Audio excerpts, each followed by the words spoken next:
So cold. Isabella, it's cold.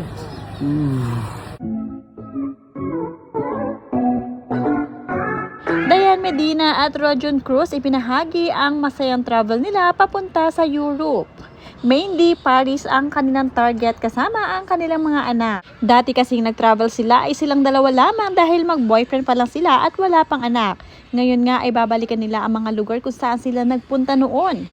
Sa travel nilang ito ay kasama nga nila ang ilan sa mga malapit nilang kaibigan, kaya naman talagang doble ang saya nito. Panoorin, at kung hindi pa nakasubscribe, don't forget to click subscribe and hit the notification bell to keep you updated.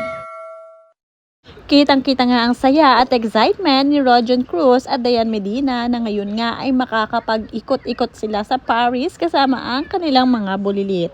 Nakakatuwa lamang dahil sa dami ng kanilang mga trabaho ay nakapag-relax-relax din at nakapagbakasyon kahit papaano, kasama din ang ilan sa mga yaya nga ng kanilang mga anak para hindi sila masyadong mahirapan. Nakakatuwa din ang mga angel na ito dahil all expense paid mula kay Rojon at Dayan.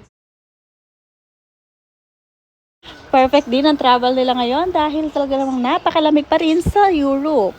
Hindi kagaya sa Pilipinas nang umalis sila ay talaga naman sobrang init, kaya naman maninibago ang kanilang mga anak at syempre natutuwa din ng mga bata dahil nga kakaiba ang weather at napakalamig talaga.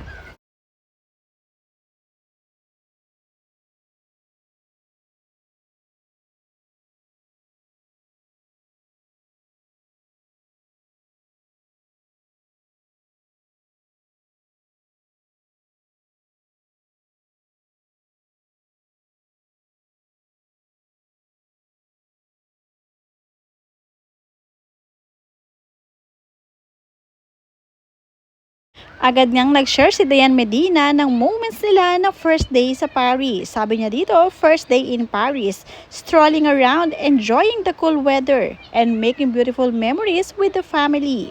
Vacation mode officially on. Sobrang sarap nga na mag-ikot-ikot sa Paris dahil na rin sa lamig doon. Ang ganda ng weather, hindi kagaya dito sa atin sa Pilipinas ay talagang tropical country. Doon ay makaka-experience ka pa ng mga snow.